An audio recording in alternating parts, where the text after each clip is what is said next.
It is +5 in Glasgow. Can Celtic today save their cinched Premiership title hopes, or can the Steelmen end the boys' title defence? Welcome back, guys, to Fog Football for an early morning Motherwell versus Celtic match preview in the middle of absolutely nowhere. Aye, it's +5, it's looking good, but it doesn't feel +5. It feels more like the plus or the -8 that it was weeks ago. The temperature feels like the gap between Rangers and Livingston at the moment. But if that was the case, we'd probably be dead. So Yep, but no, there is a few people missing in the comment section. We're not out looking for them. We're here to simply preview a game out in the cold. Matthew Miles, where are you? Where are you, son? Where are you? I mean, he pretends to be in an all-inclusive hotel, so I don't think in the fucking back streets of Belfast he's going to be here. Nah. But anyway, let's talk about the game, because Carter Vickers, Rio Atati, he ain't back. It's Alistair Johnson, I forgot. But I mean, Alistair Johnson's been shite all season, so I don't think that's going to make a difference. If I was a Celtic fan, I wouldn't be pinning my hopes on Alistair Johnson coming back. The guy has looked so mediocre under Brendan Rodgers, and it's strange because with Ange Postecoglou, this guy legitimately looked like someone that would just be coming in to Celtic for a pit stop, maybe a season and a half. And then move on. You know, he looked like someone that was possibly even better than Juranovic, someone that Celtic had just sold to Bayer Leverkusen, but or was it Frankfurt? Anyway, point is, it was Union Berlin. Union Berlin, that's the one. We don't mention Frankfurt. But the point is, I mean, since Ange left and Rodgers came in, I mean, Johnston's went from looking like one of Celtic's best players, a quality player that would be on the move, to a guy that could be stuck at Celtic for life if he's not replaced by Anthony Ralston in time. I mean, the guy looks really bad. So talking of pit stops, he's probably only been good for about 2.9 seconds this season. That's probably it. Now, Rodgers comes to Motherwell not in great form. He's only won 2 out of his last 5 games against Motherwell, which isn't fantastic. And I feel if he makes that 3 out of 6 today, then the fans will be wanting him gone. I think it will be time up for Rodgers. It will be time up for Rodgers. I mean, I don't want to go as far as saying if they lose, the league's over, but it's a gap you just don't really see this Rangers team give. I mean, the way Rangers played against Hearts and the way Celtic are playing, if Rangers play like that against Celtic in the Old Firm at the 7th of April, how do they not win? I mean, if they make it 8 points, but I think the gap will be bigger by then. If Rangers walk away with 3 points for this Killie game, right, regardless of what Celtic do the day and the Dundee game, it's looking good for Rangers. Can't dispute that.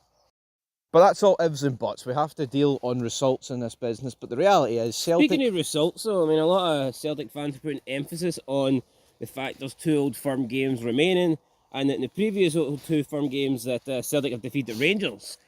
I don't really look at that as a big factor, to be honest. I think because of how poor Celtic have been and the amount of points that they've lost lately, they've lost 10 out of the last 30 available points. If Celtic continue going at that rate and Rangers continue going at the rate they are, I could easily see a world where Rangers can afford to lose the next 2 Old Firm games and still win the league. So I can't sit here and, if Rangers and Celtic weren't dropping points and there was 2 Old Firm games to go and Celtic have the, experience in Old Firm games, and let's be honest, for the last, 12, 13 years, whatnot, then I would look at it as a bigger factor. But I don't see it being I genuinely believe for the first time this season, I don't know if it's been done before, but I think Celtic could win all 4 Old Firm games and still lose the title. I don't see those 6 points being the difference. Now, I think if Rangers win the next 2 Old Firm games, it's 100% over. Aye, it is. But, here, 2 games, but the way Rangers are playing, you could easily lose away, I think, even regardless of the form book. I know the form book kind of goes out the window when it comes to derbies, but I would honestly be shocked if Celtic beat Rangers at Ibrox with the current form. Well, there's 12 games to go, isn't there? So you take away the 2 Old Firm games, and that would leave 10. Even if Celtic won the both Old Firm games and increased and took a 4-point lead over Rangers, I reckon over the next 10 games, Rangers would still make up enough points on current form, the way things are going, to beat Celtic. So I don't think it's a matter of Celtic just winning the 2 Old Firm. They need to improve. If Celtic keep doing what they're doing, it's not going to be enough. Look at Rangers, though, in the last couple of home games. 5-0 against Hearts. I mean, they had about 50 shots against Ross County. Could have scored about 10. Celtic, at best, when they play at home, they go 1-0 up, and they are under the cosh for the last, however long it is from when they've scored. I look at Celtic, and I see a team It's not going to get any better this season. I think it's going to take new players to come in and potentially a new manager, because we've been saying, oh, when Brendan Rodgers gets them to click. Normally managers get their team clicking. I mean, you called Ange winning the league after, what, 2 or 3 games? 2 games, 2 league games, and everyone fucking laughed at me. I mean, we're almost a year. Everyone said I was talking shite. I said after 2 league games, Ange Postecoglou, and that was after a 2-1 defeat to Hearts, and I believe a 6-0 win over, it was either Dundee or St Johnstone or someone like that. And I think it was Dundee. I said Ange Celtic would win the league, and I got pelters for it. After 7 games, it was 3 wins, 3 defeats, and 1 draw. And I still said that Celtic would win the league that season, and people were saying, "Ah, you're talking shite. You're clueless. Don't know what you're on about." Then come the end of the season, Celtic had won, and I predicted it back then. And I mean, it took me a little bit longer this season, but yeah, at the moment, I'd be shocked if Rangers don't win this league title. Yeah, I think you just got to look at other examples. I mean, Clement's come in, got a far better tune to Rangers, what Rodgers has done, and here, see when Beale gets sacked and Davis was in charge, and even at the start of the Clement reign, it was a case of, this is one of the worst Rangers team we've seen in the past 5 years. It was like, oh, this is worse than pre-Gerrard. And Clement's turned it around. I'm not saying it's the best team we've had in the past 5 years, but he's turned it around to a level that's acceptable. And at the minute, great. With Diddy players. It's not in his own team. I'm under no illusion, though, that it can change quickly, because probably about a month ago, a few weeks ago, we all thought Livingston were dead and buried. Then they get 1 good win. Ross County are beginning to falter. You're thinking, oh, maybe they've got a chance. They pull it from 2-0 back yesterday. They get to 2-2, and you're thinking, wow, Livingston actually have a real opportunity here. And then they went on to lose that game. So, I mean, it just goes to show you that, like, things can change. Right now, it looks like Rangers are going to win the league, but, I mean, who knows? Celtic could come out today, emphatic win. Rangers could easily drop points or even lose at Rugby Park.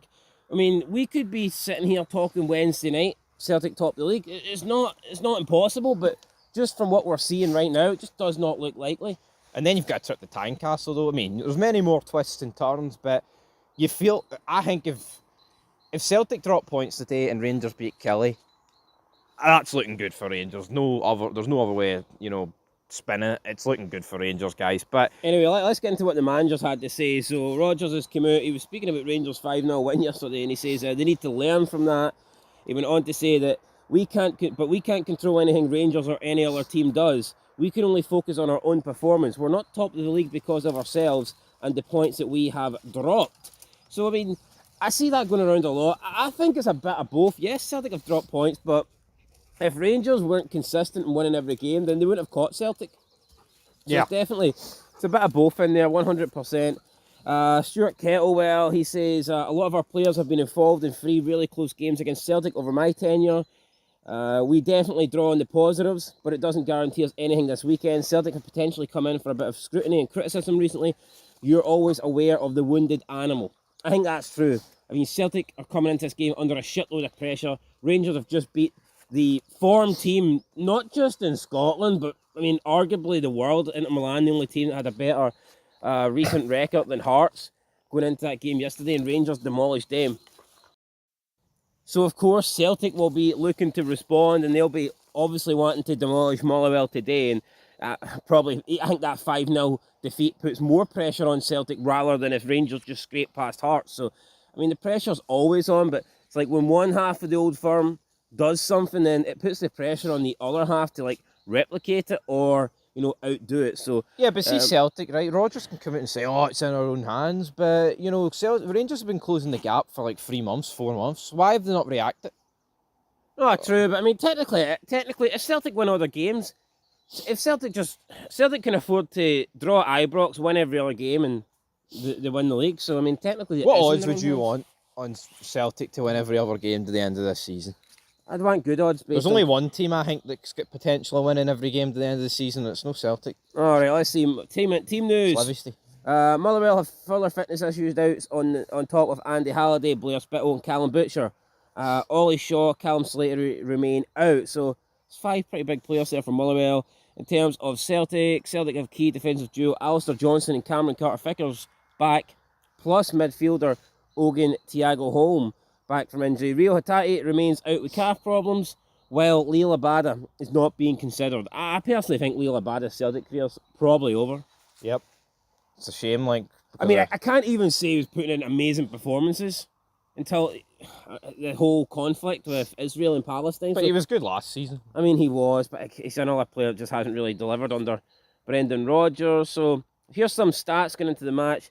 Motherwell are winless in 30 meetings with Celtic in all competitions since a 2-1 league win at Celtic Park in December in 2015 under Mark McGee. Holy shit, and Mark McGee isn't a great manager in my opinion, so surprised he's the last person to beat Celtic for Motherwell.